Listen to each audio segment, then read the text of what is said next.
107.5 WGCI, the Shine's #1 for hip hop and R&B. And Kendra G, always keeping up mess. Yeah. You got somebody here with us today that's gonna talk about the mess that you be keeping up. Well, listen, he runs a very popular podcast called Hollywood Unlocked that now is in a radio show that's right here on WGCI Sunday mornings. Yeah. Also, people know him from Love and Hip Hop, Wildin' Out, the one and only starter, Jason Lee's in the building. It's too early in the morning. There's a lot of energy in here. I still asleep. It's the cocaine. Yeah. This is what we do. Okay, so Jason, first let's talk about congratulations to you because now you're a part of the WGCI family. Yeah, super excited. First of all, Chicago, I haven't been here in a long time, but Z451 is one of my favorite restaurants. Okay. Off the chain. I love Chicago. So talk about Leon. You said you wanted to know. Yeah, He doesn't know too much about Jason. Sure. So you coming in, doing what you do, a young and aspiring blogger or vlogger, how did you go from just doing a simple blog, I assume, to now being heard across the country, nationwide on iHeartMedia? What was the process for you? So, well, first of all, iHeart has been a blessing that I didn't even see coming because it wasn't a part of my plan. Okay. What was a part of my plan when I got into it, I mean, to know me personally, anything that I want to do, I want to be the best at it, or I want to have the most impact. So when I decided to get into digital media, I was looking at all the different ways I can grow my brand, but more importantly, all the different partnerships that I could build to help elevate, the awareness of what we do, because, I like meeting people that don't know much about me because that means I have to keep working, Right. And so when I started it, I got on Love and Hip Hop as a springboard to really get it out there. And my first season was launching the brand, and then I came back for a second season, and then when I kind of felt like I was pigeonholed into one perception of just being the guy that shows up and blows up everybody's spot, which isn't all of who I am. So that's why I interviewed Nick Cannon, was like, yo, just give me a shot. I want to do Wildin' Out. And I'm not a comedian, but I know how to talk shit. I'm funny. And I know everybody's business. So I thought, well, this could work, just go up there and be me. And I got on Wildin' Out, so I'm going into my 5th season there. But then with iHeart, I launched the podcast Hollywood Unlocked Uncensored, got Melissa Ford on there, and then went through a couple co-host changes. But I really did it because I wanted to have a space that I controlled, where nobody can edit it, where everybody could see me for who I was. And we just started bringing on friends of ours, and people that we knew. And then it just kind of just grew into this thing where iHeart came out of nowhere and offered us a pretty good deal. Shout out to Melissa Ford. Shout out to the lovely Melissa Ford. What are some of the big better with age? Oh, God. She is a beautiful woman. Yes, she is. What are some of the biggest stories you broke in the gossip space? Well, we interviewed Matt Barnes. I think he was like our 3rd guest on the podcast about his fight with Derek Fisher. I didn't know that it was his first time talking about it, but that went viral. So everywhere. I got a call from Floyd Mayweather. He was like, why are you going viral? I thought he was talking about an STD. I'm like, hold on. So we went viral with that, and then we broke. I interviewed Khalees about the relationship with Nas, where she said he used to beat her. And I didn't even know that she was going to say all that. I just happened to, I was actually on my way to Vegas. And she said, no, you got to come by the house and talk to me about something. And I went over there and got that. And then the Jordan Woods and Tristan Thompson story. How does that make you feel? Even though you're a human being, I understand that's your job. So say like right there when you said that you didn't know Khalees was going to say Nas put hands on her like a hip-hop legend. Like, how do you feel on the inside? You like, okay, this is good. I'm getting the juicy information. But this is also sad and tragic. I'm learning that somebody that I might look and respect is a woman beater. Yeah. You know what I mean? You know what's crazy? One, I don't look at these people like of course I know Nas is a legend and I love Nas and I love his music, but I wasn't in that moment thinking of him as a superstar. I was thinking of a woman who was telling a very personal story. So I was in the story, listening to it, not going, ooh, because I never really get, I don't know why I just don't get those identifiers of, ooh, this is a big, juicy story. Mm-hmm. I'm really like in the moment. And then we filmed the interview, and then when I left, I was just in the car like, wow, like that was deep, still in the story. We go to the Dominican Republic, literally as we are taking off, we're pushing publish, and when I land, it's just like the internet is blown up, and then I'm realizing how big the story was, Right. But I don't really try to think about the people too much, because then I'll start to play in my head, should I do it, should I not do it, and at the end of the day, I think everybody's story deserves to be told. Get gun shy. Huh? Listen, all right. Yeah. So Leon has to leave in a little bit, but I do want to start off with this conversation because I want him to talk about his thoughts on the Afro-Latino part. So Jason and I never met. We met yesterday for the first time, but last week we were both very passionate about the episode of Basketball Wives and on different viewpoints. So I made my viewpoint that I got a lot of response from, and then I think it was the next day or 2 days later, Jason had a viewpoint, and not necessarily did you know my viewpoint at the time? I don't think he even saw my post. At the time I didn't. Yeah, he didn't know my post. So I've done my research. Right, but when he did his post, one of my friends texted me and said, Kendra, I need you to go on Jason Lee's page and drag him. People are now tagging me in the post, say, Kendra, can you please give him give him a reading? So as God would have it, I knew he was going to be on the show today so we could have the conversation because it's deeper than an Instagram back and forth comment. Yes. So basketball-wise, if you watched last episode, I was very vocal that I was very upset. I do definitely feel as though we saw colorism live on television, and I didn't like the fact that Evelyn called OG ugly. Because Leon has to go, I want to start off with the Afro-Latino part because... And then get back to the part that she is ugly. No, but she's not ugly. She's a very hard face. No, let me tell you something. She's a very hard face. Okay, you said you're African American, right? I'm Black, Italian, and Greek. Okay, I definitely claim all three of my cultures, but I identify as a Black man. Well, let me start right there. The reason why I don't like the comment of OG being ugly is because when I look at OG, I see women in Nigeria. I see women that come from Africa, and we're going to talk about this too, whose bloodline hasn't been diluted with other races. So therefore, if you're African, how can you look at another woman that you're saying you came from, that's your ethnicity, and call it ugly? You want me to answer that? Yeah, I do. Okay, so there have actually been, and I know a lot of Nigerians. I know I just met the president of Ghana, and I know a lot of different people from that continent.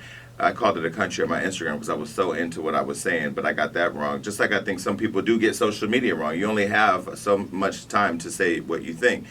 And but anyway, I've had a lot of Nigerians come to my page and say, I agree, she's not the prettiest person in the world. I don't think it's necessarily, I don't think it's fair to attribute somebody saying somebody unattractive to saying that the whole continent of Africa and Africans are ugly people. I know a lot of beautiful Africans.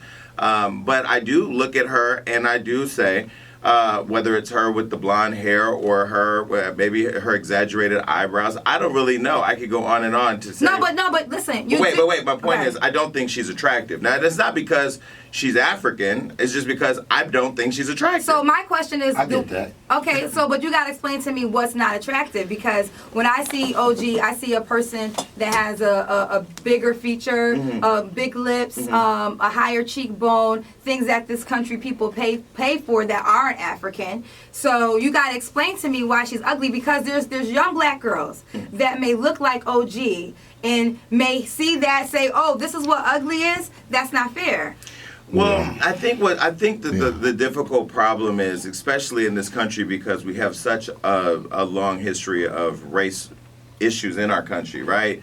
Once you say there's young Black girls who are looking at OG and saying I may look like her and may feel a certain way. Once you say there's young Black girls, it turns everybody's ears to the issue of race, because you just say young Black girls. Let's just say if there are young girls who look like her, then they're probably going to grow up to be ugly too. But I don't think that it's a Black thing that, you know, if she was white, if she was Latina, if she was polka dot, if she was a rainbow bright looking, whatever she was, if she had Tekashi hair, at the end of the day, it's not about her being Black that I think.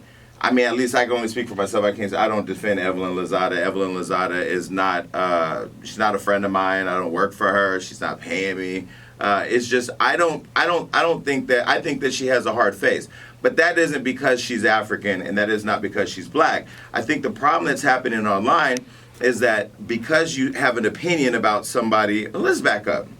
And I have to. Because I've done a lot of research. But can I jump in real quick? Sure. You're disconnected because she's Black. Because I don't think so. She's she's a Black woman. Hold on, but real quick, she's a Black woman, so you cannot say nothing has to do with her being Black. That's being disconnected. I think the problem. Hold on, I'm not done. But no, when you were talking, I sat and listened. Sure. You cannot talk about OG and say this is not because she's Black. That's who she is. So you know how many Black women? I'm a dark-skinned Black woman. I have heard all my life, you're pretty to be a dark-skinned girl. that statement implies that most dark-skinned women are not attractive. I'm an exception to the rule. When you say to That's a dark, not true. But what does that mean? I think you're in your head. I think you're in your head with your own story.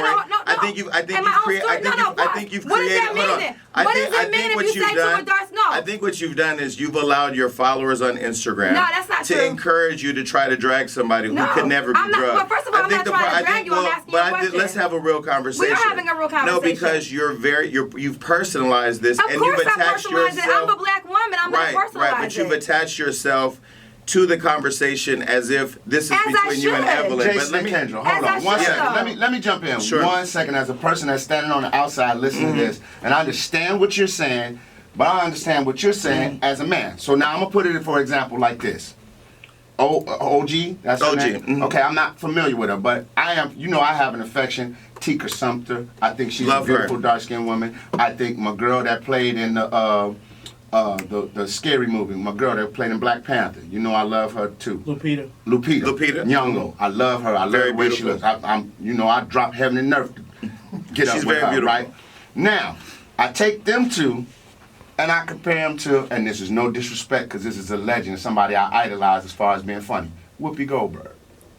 Now, I'm not saying dark-skinned women are ugly. I just personally don't think Whoopi Goldberg is attractive. I don't. She is a pretty spirit. And you know, and once again, great person, but I don't think she's attractive. And remember how we used to tease our producer Sam because he thinks Whoopi Goldberg is attractive. So it's a personal preference. As far as what I'm saying, I understand what you're saying. I think as far as that show goes, it seems like everybody's taking Evelyn's side because she's light-skinned or whatever, and it feels like they're ostracizing OG because of her complexion or when he says she has a hard face. Two things can be true.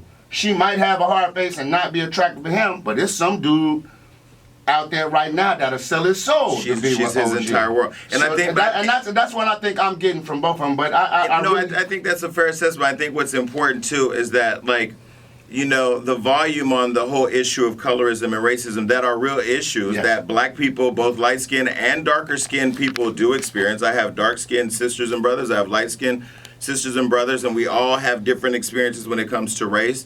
But I would say that exactly the way you characterize it is right. I know Tika personally. I think she's extremely beautiful. And there are a lot of dark-skinned women who are beautiful. There are a lot of light-skinned women that are beautiful. I think the thing that's the most beautiful about our culture is that there are so many beautiful people within the spectrum of being black. And, I've gotten a lot of criticism for being not black enough. Don't speak on black issues because you're not black. Don't say because you're not black, you Latino. And I'm extremely proud to be black. Behind the scenes, I do a lot of work. led the Trayvon Martin campaign. I've been very active. And in fact, when I worked in education before entertainment, part of my leadership in leading the Black Student Union was that we had to integrate other cultures because having conversations about being black with black people is one thing, but making sure that white people get our experience and go out and share the conversation in their communities is equally important, if not more important, because they have to get where our history comes from. Going back to what you were saying as far as OG goes. Wait, because I really feel like, I think the thing that's important is that, my opinion, as well as all of our opinions, should be able to be clearly communicated. I'm not going to ever change my opinion on what I find attractive based on what people on social media say or what anybody else say. I just don't think she's attractive, but moving right along, I don't even know her enough to spend this much time on her, and nor would I ever. But what about her is ugly? I mean, it's like if I pull up a picture of what my last ex and the ex before that, you may say, I see why this person's attractive, I see why that person's attractive, because personal attraction lives within each person. But this is why I don't think it's fair to try to force somebody to say that or to agree that the reason why they think the person is unattractive is because they're black. You're feeding into that stereotype, and you're feeding into that narrative, and that's not fair. I'm not, Jason, because I'm clearly asking you. I think you are. It's like race baiting. It really is. It's not race bait. I'm clearly asking you why she is ugly. I could look at somebody you date and ask you why you find them attractive. You just find them attractive. But that's not what we're talking about. I think you're looking for I'm not looking for something nothing. I want you to answer. No, it does exist. I think so. Because if you're telling me that this person is ugly and you said it in the beginning of our interview so easily. No, I didn't. I get what he's saying. that's, just personal preference. you can have a personal preference, but everyone's telling me it's not about her skin tone, and that's fine, that's clear. But now I'm asking you, when you see her, you have to explain to me. I don't have to. I don't owe you an explanation of why I find somebody unattractive. I don't owe anybody. Wait. I You don't said you owe want to you. understand how women feel. Wait. Hold on. You said you want to understand why women feel. I didn't say that. I did not say in that. the post that you had on Instagram. Wait, I you did not say that. You said No. I could be wrong in my feelings. No, I did not. I No, just look wait. at it. I just look at it as No, I I not. don't like liver. I've never liked liver. I don't I don't like care liver. how you fix it, how you No, sweat Wendy it. Williams but loves we ain't liver. talking about liver though. But no, Here's the but thing, this is I'm what not- I'm saying. hold on, I'm real Kendra. quick. Let me As finish. the only Kendra, black let me woman- finish. No, because I'm Kendra, I'm not I dissing sat- black women and you in your feelings right now. I'm course. talking, I'm on the outside looking in. I'm telling you, I get what you're saying, but I also understand what he's saying. At the end of the day, it's a personal preference. If I don't think Tracy Ellis Ross is finer than Beyonce. They're both light-skinned. That don't mean I think all light-skinned women are terrible. I had a bad experience with light-skinned women, so I'll never date one again, but some people might say I'm wrong about that. At the end of the day, it's just a personal preference. I don't think it's saying OG is ugly because she's a dark-skinned girl. I don't think, okay, that's fine. We could get off of that. So I'm asking sincerely from the explanation of what makes her ugly. Like, that's what I'm asking. And I gave you an answer. Whether didn't give me one. What was the I know answer? I did. I What was gave. the Wait, answer? you're not listening. I am listening. Wait, What was the you answer? represent the women online who refuse to listen. No, I'm asking you a question. You're not represent. answering the You question, represent Jason. people. I clearly Wait, asked you you represent. several times. You represent I clearly the asked you Instagram. several different times. I'm No, trying to baby, I answer. represent- You don't want to hear. Okay, no, I'm Y'all asking asked you me a up here question. for an interview to talk, but not talk. That's the problem. The problem is that people, especially first of all, we're at a level where people look to us for our opinions advice, and they yeah. look to us for information. Exactly. We now are the people on Instagram. We now have become the people on Instagram yelling the loudest they can their perspective instead of listening. Let me say it one more time because I did it in 6.8 minutes on my Instagram. Okay, say it again. 1, she has a hard face. I don't care how you spin it. I don't care what question you ask me. You can ask me 50,000 questions. I will spend the next hour answering those 50 questions the same way. My opinion about her hard face will not change. It has nothing to do with her color. It has nothing to do with her race. I think Nigerians are beautiful. I think they're scammers like people from the Bay like me. We're all scammers, whatever. And that's a joke that me and my Nigerian friends said to each other. But we have a love and respect for each other. And it's not about her being dark-skinned. It's not about her being a Nigerian. It ain't none about that. It's just I said she had a hard face, so I gave you that. But in the 6.8 minutes on my Instagram, what I said was, as people of color, we have to stop throwing up race and colorism for every single conversation because it doesn't always apply. Because then when it does apply, people are turned out. Okay, well, now, okay, Yeah, wait, okay. So that was my point. Okay, and I got that. We're gonna move on because there's several more points we have to get to. But one Sure. thing I want to go back to when I said, when I, as a black woman here, you're beautiful for a dark-skinned woman. That's wrong. That is wrong, but Absolutely. that statement does imply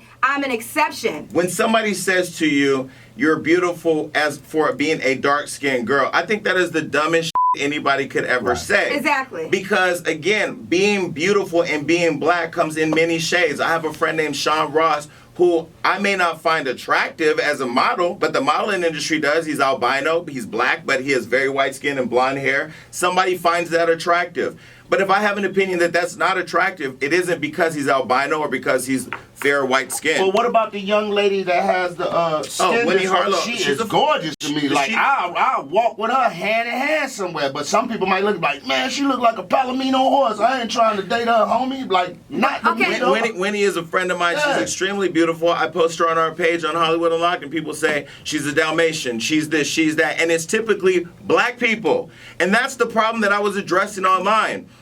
I have family, siblings who are completely dark because our father slept around. Then there are some that are Mexican and black. Then I have a brother who's full Mexican and Italian because my mother had a different man. So my siblings were all different races, but we never grew up looking at each other like, you're dark, you're light, you're Mexican, like we didn't take a roll call of who was what.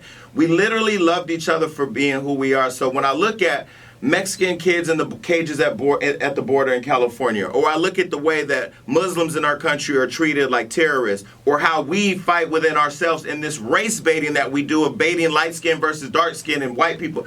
The craziest part about it is that our cultures have a lot of similarities. So part of what I was saying in that 6-minute and 8-second post on my Instagram was that we all have to become more empathetic and appreciative of each other's cultures and where we come from, because you as a darker skinned woman, me as a lighter skinned man, when white people see us, they don't say, he light skinned, she dark. They say, he's black, she's black, they. In my opinion, that's what I think. Well, okay, listen, and I received that, but what I have to say is Evelyn began that separation when she looked at OG and called her ugly, because whether you want to receive it or not, there are women like myself that saw when we were younger in high school or middle school the Puerto Rican girl who thought she was better than black girls because her hair was longer and she got a shape too, but she got lighter skin and her features are more soft because you said OG's face is hard, so their features are more soft. You have softer features. Exactly. My bloodline's been diluted. I have a lot of things within my bloodline, so that's probably why my features are soft. But when I see OG, I see the people that I come from, and I will never in life be able to look at that and call that ugly, because if it wasn't for the things of my mother being half black, half white, who knows if my skin tone, I could be just as hard in the face as her. So what I'm saying, as an African American person, we have to accept the fact we all come from that, but because our bloodline has been diluted with other races, maybe that's why our face isn't as soft. Maybe that is why our skin might be a little lighter. Maybe that's why somebody's hair might be a little longer. But we can't look at where we come from and call it ugly. But you know what, though? Maybe that, what you're saying, I 100% agree, but let's be honest. We, as a black people, don't all know where we come from. We assume we come from Africa. You could be from the Caribbean, the islands. You could be from Dominica, whatever. You know, the slave ship stopped everywhere. Yeah. So that I get what you're saying. So, like, sometimes we just can't assume that I'm from the motherland. I wish I could go back and find out where I'm from. But we all agree that we come from African descent. Wait, can I say something? Yes. There's a couple things. I want to get this out, and I'm sorry. I hope I ain't pissing people off, but I'm going to say this. You know, when I look at, say it. There's a natural hair community online where people talk about having natural hair. Right. They ain't got long lace fronts or wigs or this and that, and there's a lot of women that don't feel beautiful without their wig or their lace front. Whereas I could look at them and say, like Melissa Ford, when she comes in, sometimes she has braids, sometimes she has... Shout out to Melissa Ford. Sometimes she has a wig on, sometimes she has her natural hair. And she gets the most love from women online when she has her natural hair, but she gets the most hate from men when she has her natural hair. And I'm looking at it like, is that really a topic? Does that really change how proud a woman is based on how she wears her hair? No. But I think each woman has the right to wear their hair the way they want. That's the first thing. The second thing about diluting, because you've said that a couple times on one on your Instagram, and I think you have to be really careful when you say that. You don't have to. You do what you want. But, you know, purists and people, white people who don't believe in mixing white blood with black blood sound very racist when they talk about diluting the white race with other cultures because they want to keep that pure white blood in our country. I think part of what Donald Trump's orange ass is doing is really good at trying to do an ethnic and racial cleansing in our country right now by separating white people as the pure national race in this country and everybody else. So when black people say, and when you say, you know, diluting blood or diluting our race, being 100% black or being 100% African or me being 50% black does not make me less black in my mind. Does not make me less black in the eyes of white people. And where we get caught up and where we get baited into the bullshit is when we start believing that dilution of our race is in somehow compromising the legacy of our ancestors. And I think that as a black man, I sit and I get it on both sides. I get black people who tell me, you should never say because you ain't black. You should never stand up for this issue because you ain't black. Even on my Instagram, you know, stay in your place, Mexican, stay in your place, white man. You know, and I look at it from the place of being proud to be black and what the diversity within our own culture looks like, and having to fight on both sides to defend my blackness, even in this conversation, where in saying that I think a person's unattractive, literally just the perception of I don't think the person's attractive has been woven into a whole conversation around how black girls are told they're not prettier than light-skinned girls because of their features when it's completely separate. And I think the sad part that we do, especially people that have microphones and have platforms, is not be very clear without personalizing it for people online who are watching because they're looking for people to give an answer. Okay, well, let me just say something real quick. that's why I was trying to educate you, because you didn't understand where the hurt came from when Evelyn said those words to her. So that's why I clearly said to you, I know to you it's just a blanket statement of she's not ugly, but dark-skinned young girls have been... I said she is ugly. Okay, no, excuse me. That when you said she is ugly. But what I'm saying to you is that's hurtful to hear, because so many black girls have been told because of whatever reason they're not pretty. But I've been told I'm fat. And when somebody look at me and say you're fat, I don't go, wow, I got abs. No, I go, I'm overweight. Who gives a Okay. Who cares? It is what the it is. Tell the truth and shame the devil. No, but hold on real quick. Life is different for men and women, okay? So let's see, now we breaking it. We but can't. It is though. We can break it down. But hold on. But I want to go back to the dilution. All the women calling me fat, go to hell. Okay. And if you ugly, go to hell twice. Well, listen, okay, I want to break down the dilution part, because I do know that people have been upset about that. The reason I said that said that when I had my post about Evelyn, because Evelyn is now claiming she's Afro-Latino, which means her ancestors come from African descent. So when I look at Evelyn, I see a Puerto Rican woman. I don't see an African woman. I see a Puerto Rican woman. It is what it is. So for me, like I said earlier, if you come from African descent, but you don't really appear to be African, it's because your bloodline has been mixed with other races. So now you have the long hair. Now you have the fair skin. You got long hair. I bought this. But now you're looking at a woman that you telling me you came from, and she's not, and she's ugly. So you guys, so I'm like, well, hold up, girlfriend. If your bloodline wasn't mixed with all the things it was mixed with, you could damn near look just like her. So that's why I brought up dilution, because whether we want to accept it or not, we have been mixed with other bloodlines, and it comes out in our appearances. And the fact of the matter is, we are treated in this country by the way that we look. We don't want to say it, but it's a fact. Now, one thing I want to move on, because I feel like we spent so much time on this. I want to talk about the Chad Okosinko, because I know you said in your post that OG is using this situation. She weaponized. I said that I'm surprised at how many women have been baited into, because the conversation between them online with the fans is, because I think we're very emotional about the topic of colorism, which it's a real issue. But I think the real issue was that people online said that that Evelyn called OG a monkey. So this weekend on our show, we interviewed Evelyn. We've invited OG on the show. We've interviewed Evelyn, and she responds to that on the show. She said that Evelyn posted an Instagram post and using the GIF or the emoji of a monkey laughing, a laughing monkey, was calling her a monkey. So she took that and she said she called her a monkey. And I was doing all the research trying to find where this girl called the girl a monkey and couldn't find it. So the conversation, now people online believe that she called her the monkey. Okay, so where my situation is, I just, like I said, I saw Evelyn call her ugly. Once, and OG, I said this on the last episode too. She brought up Chad when you called me ugly, because she wanted her to know, like, you calling me ugly, but baby girl, while you was looking for your wedding dress, the man you was about to marry was hitting me up. Oh, yeah, you set that up, sorry. Yeah, so she was weaponizing, she was using Chad as a weapon. No, but she wasn't, in my opinion, this is my opinion. And I but she clearly stated that's not right, though. She used Chad as a conversation piece to fight with Evelyn, knowing that Chad had beat her. I don't care how you dice it down. If somebody did that with Rihanna and Chris Brown, and somebody brought up, well, you didn't say that when you was with Rihanna. Is that what you said when you was with Rihanna? Whatever.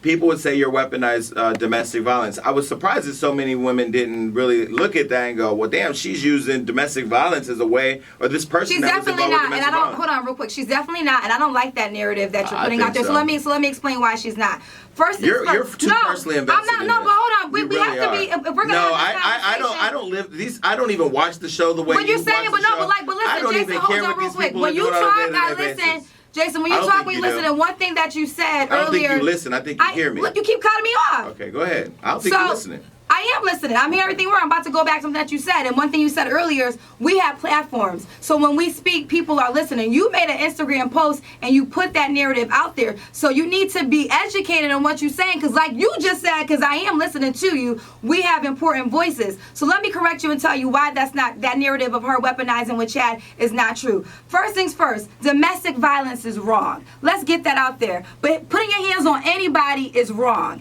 Evelyn has been on the show time and time again using physical offense. You're two different things. No, I'm not. How is it different? This is not How is it this is not a different? good use of our time. No, it is a good use of our time. No, Jason, we have to dive into this. No, because but hear me out. No, you're so invested in this. Of course I'm invested in it. No, that you're not. You're mixing apples and oranges. Earlier you mixed me saying that OG was unattractive with race. I asked you why now she you're wasn't mixing race. domestic violence with two girls who both signed up for a reality show that's based on conflict and combat. But listen, but hold on real things. quick. Okay, so let's.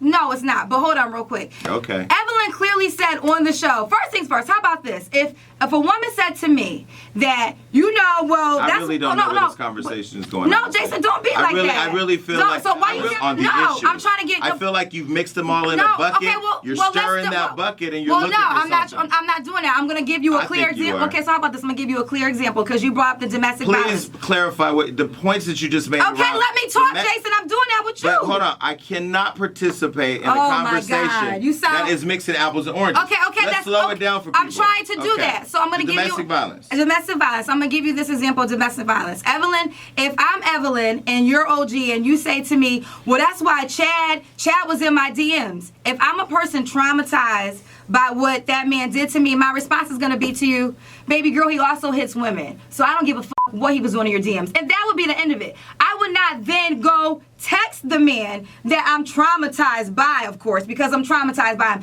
and say, I just want you to know that I'm in Costa Rica right now, and this girl here mentioned and said you used to be in her DMs, because I'm traumatized by this man because he headbutted me before years ago, right?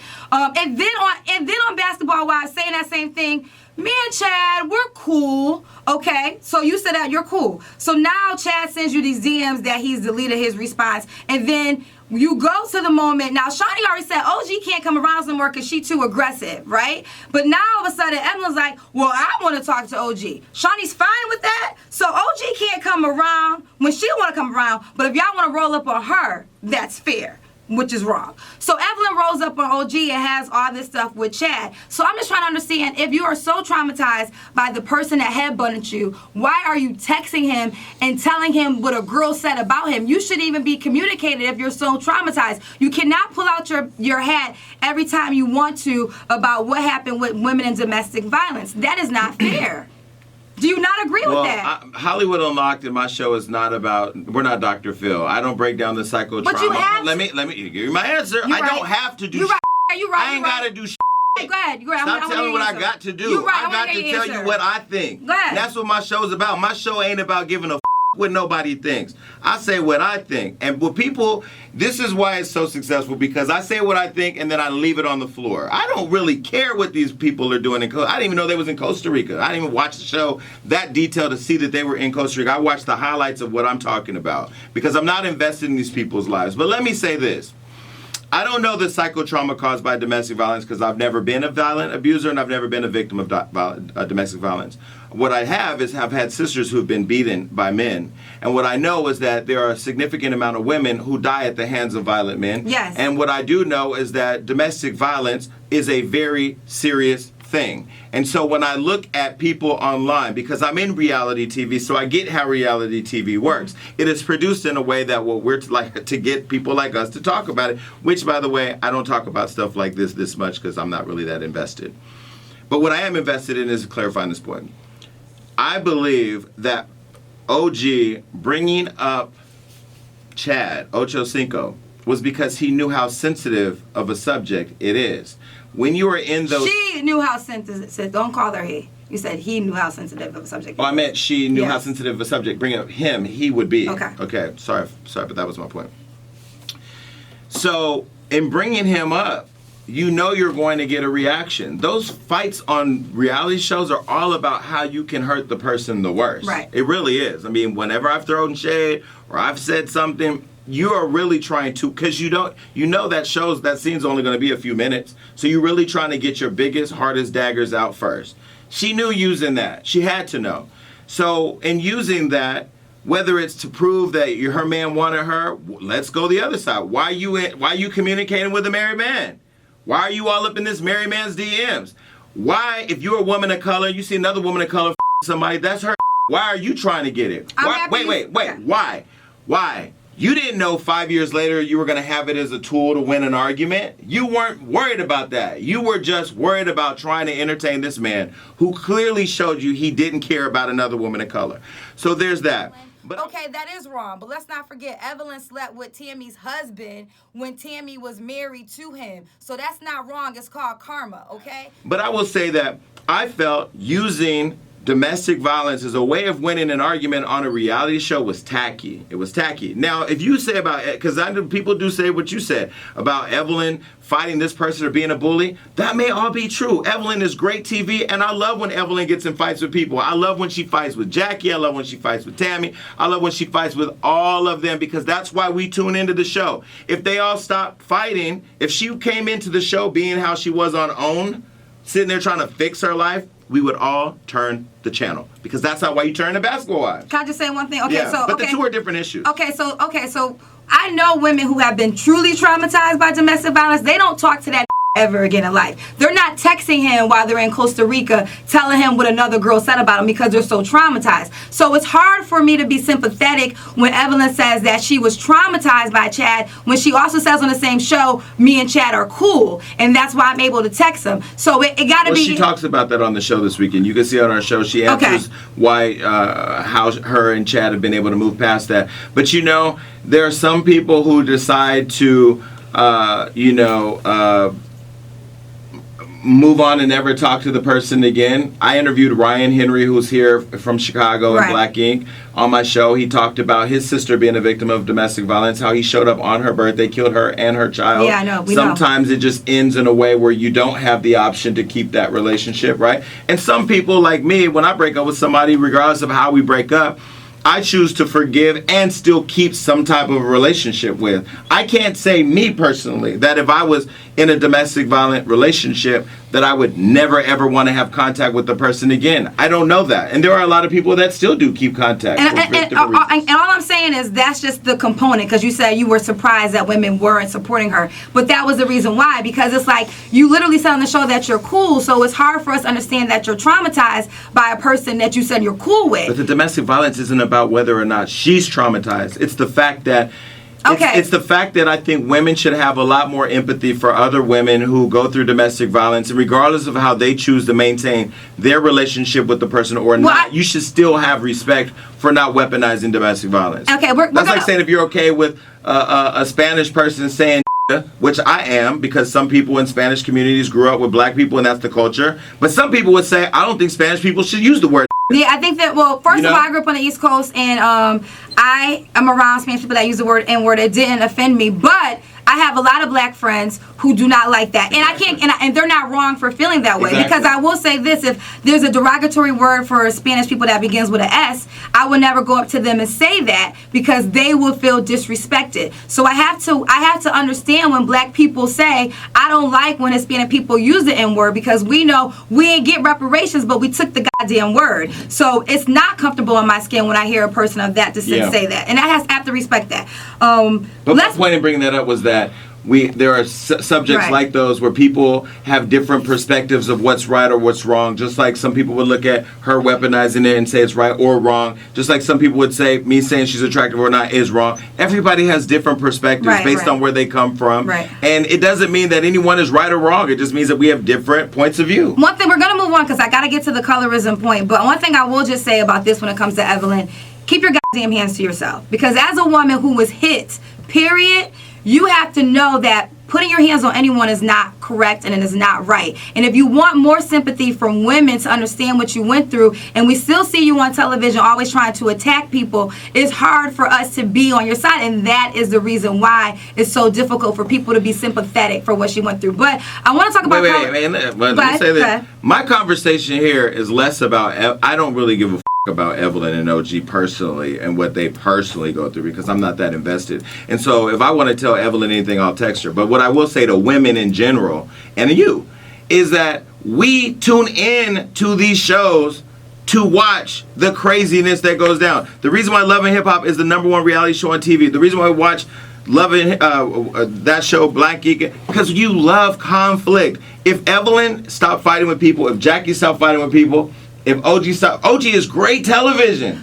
If they all stopped, Right. we would tune out. Well, okay, now I'm happy you brought that up because it goes on to the part of the fight. So we have seen Evelyn time and time again get physical on the show. So now last episode, why so many people were in an uproar is because Shawnee has now banned OG from the circle. So we're like, OG has never laid her hands on anybody. She has clearly stated, and Evelyn has said this too, I will kill you, I'll you up, you son. Like, she's, what her words lay down the law of, try me if you want to, your outcome is not going to be what you desire. But never has done anything physically. When we see Evelyn, even on this episode, running after a girl to try to harm her, not get banned, we like, hold up, that's not fair. How is it that the woman who ain't never put her hands on nobody all of a sudden now can't be in the group of people who are known for being aggressive? And you want to say that it's not about because she's the darkest person on the show, but then help me understand why she has been ostracized and can no longer be around the group when she's never been physical, and Evelyn, who has been physical time and time again, can still be around everybody. Yeah, I mean, I don't get Shawnee's check to defend her decisions as a producer, so I'm not going to own that. What I will say is, being somebody who is on VH1 and Viacom, that, you know, there is a mandate this year coming down from the top at Viacom to be less violent, quote, physical violent on the shows. Love and Hip Hop has gotten that. If you watch it, it's less violent than it used to be. Right. I will say, Evelyn has threatened, I think, to kill somebody on the show. OG's threatened to kill somebody on the show. Yes. I don't have an answer for that because I think it's bull. Okay. I think that we can agree on that. I think that if one thing that's good, let me tell you something. If one thing is good for one cast member, she be good for everybody. Exactly. I never understood why Brandy Maxill was fired from the show, or she was threatened to be fired from the show because she disagreed with Shawnee. Shawnee's the EP, but you're also in the show. So if Mona Scott Young was in Love and Hip Hop and she wrote up and I'm like, Right. I shouldn't be threatened to be fired because of you in the show. So I've had my own opinions about how this show is produced. I would say, but I will also say on the other side, and this is not to discount that, let me put a period there, because I do agree, like, you know, what's good for one should be good for everybody. I think OG's great TV. I think she's what the show needs. I think she's giving everybody a run for their money, and it has everybody going crazy. So she's great. But I will say, being in a reality show, if I was on Love and Hip Hop, I'm on Love and Hip Hop. If I'm in the scene in Love and Hip Hop, and and Ray J walked in and said, I'm going to kill you, whether you film it or you don't film it, that you will hear me say, I'm no longer filming with this person. This person's not. Okay, now, but listen. Okay. This person should not be allowed to film with us. That would be me. Now, if it was a white Mickey Monday who's on the show, he's white. If Mickey said, because I know Mickey's from the streets, he really is in the streets. We know the same people. Mickey says, yo, when I see you, I'm going to kill you.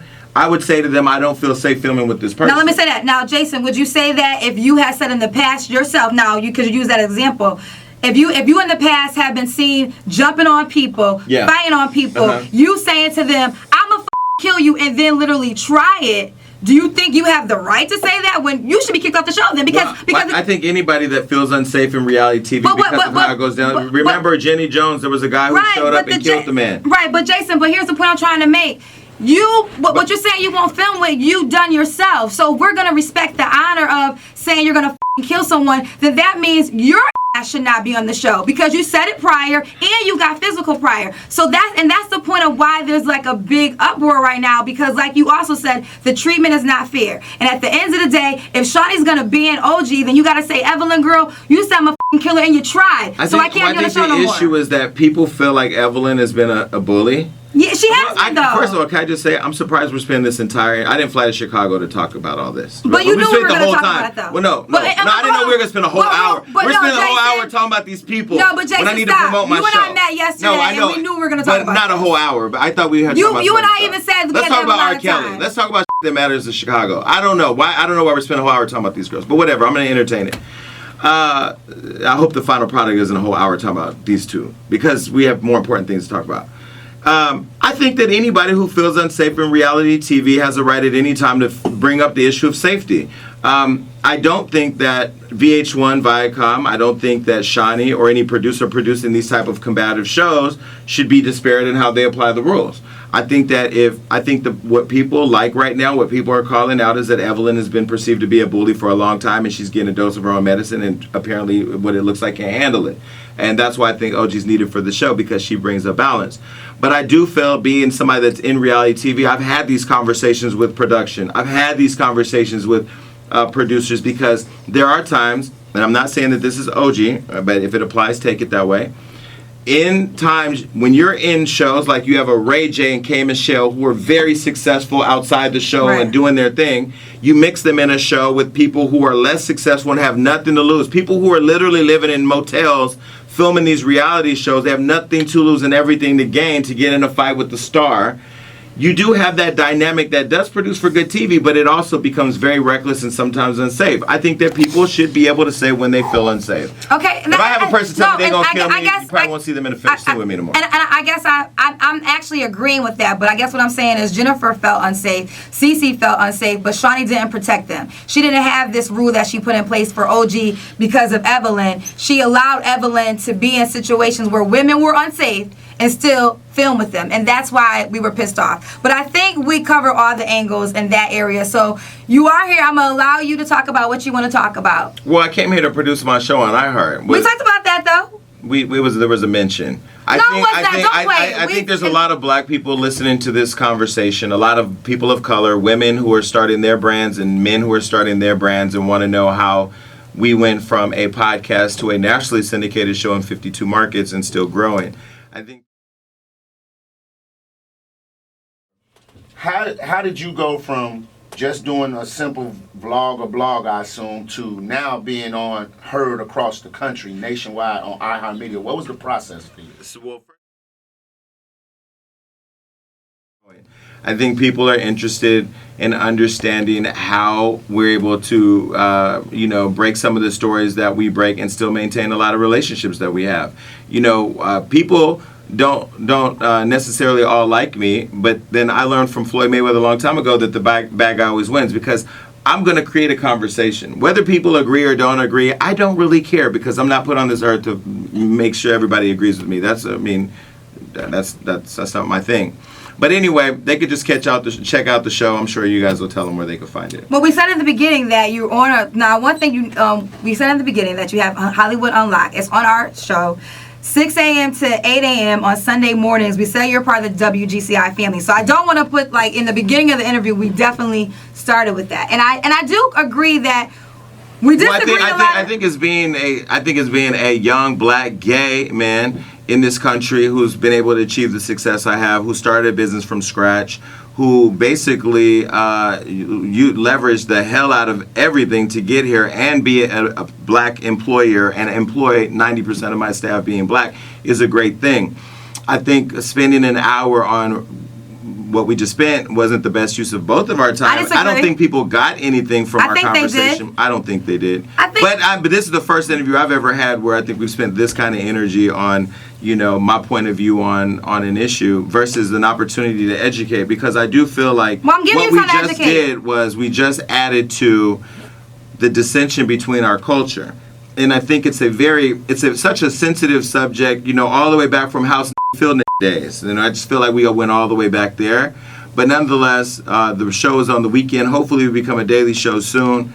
And we have a very successful YouTube. You can go and watch all our episodes. We've interviewed a lot of great people. Yeah, I think you're awesome at what you do. I disagree with how this hour was spent, only because I feel as though this is a very emotional thing, and I feel like the reason why we have so much separation within our race is because we don't dive in and listen to why a person is so upset. And although we didn't agree on a lot of different points, I hope I heard what you had to say. I don't think we listened either. I was listening to what you were saying. I was reciting the things back to you. Well, I think you heard me. I think it's important. Did you listen to me? Did you hear me, though? Because I felt like... Yeah, absolutely. I hear you. I hear your experiences. I went through your page. I know you've had the HBCU experience. I know that you're proud to be black, and I'm proud to be black. But this is not a competition about who's more proud to be black and who's right or wrong on black issues. I don't think that it is. Well, I think it was. But I think what's important is that black people have to understand that although we also come in many shades, shapes, sizes, and experiences, we bring those experiences to the table through very different lenses.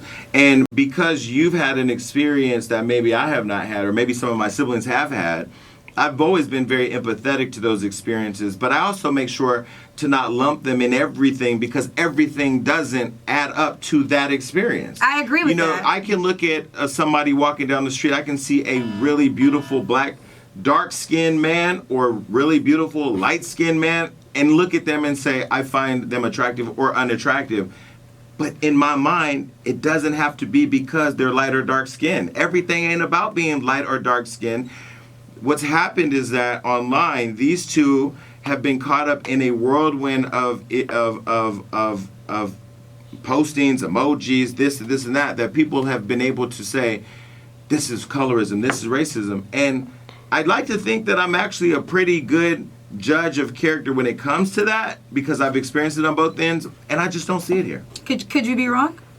I think we could both be wrong. Okay, but I think everybody could be wrong. Right, I mean, but then it goes back to us all having our own opinion. Exactly. So the point I'm trying to say is the way you saw it, because of your experience, you saw it from a different lens. The way I saw it, because of my experience, I saw it from a different lens. So when I'm saying from my lens, I'm right. From your lens, you're right. And that's so I think at the end of the day, we have to just be, if we want to be all together, we have to understand why our people may see things differently than the other. And maybe the word is not right or wrong, just hear me out. This is why when you said that, it hurt me. This is why. So maybe coming at you, and it wasn't my idea to drag you. It wasn't. My feelings aren't hurt. No, but it's not. But what I'm saying is for the Evelyn part of it, because I feel like she's not even receiving how. If you want to be considered Afro-Latino and proud of your African descent, how when you looked at her and said that was ugly, why people felt the way that they took it that way. Afro-Latinos could look at people and think that they're ugly. I think that anybody can look at anybody and think that they're ugly. But you want to understand why the world was in an uproar. I was trying to explain to that. But I know it's because OG has used race as an issue in this whole thing, where she said she talked about Evelyn wearing braids. She talked about Evelyn wearing braids. Okay, then here's this: every black woman out there, take off those blonde wigs. You do not have, that's not your hair. Let me say, hold on, take off all them lace fronts. Be who the you really are. Stop being mad at a woman who's Spanish wearing braids, because guess what? Everybody wears braids. I don't give a who wears braids. I don't think about who wears braids, because at the end of the day, I'm too busy getting money. And the problem with everybody is we all looking at, she white, she can't have braids. Larsa Pippen wear braids, she's white, she can't have them.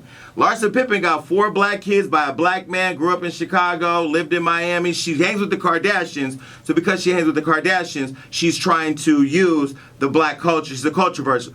To me, it's just overwhelming at the ignorance in this whole conversation. When black women start telling women of other colors that they can't wear braids, then guess what? If they came out, or white women came out right now, if Ellen Pompeo came out right now and said, look, I need all of you black girls to stop wearing wigs and lace fronts because that ain't your hair, what's going to happen? We're going to have an issue with that. And that's not fair. Okay, so real quick, I'm going to just have one conversation. So real quick, white women wear wigs and extensions too. Absolutely. So let's just not put that all on black women. But on another thing too, I wouldn't call Evelyn a racist. I would think that she's a Puerto Rican woman that may feel as though she's better than some black women, but I wouldn't call her a racist.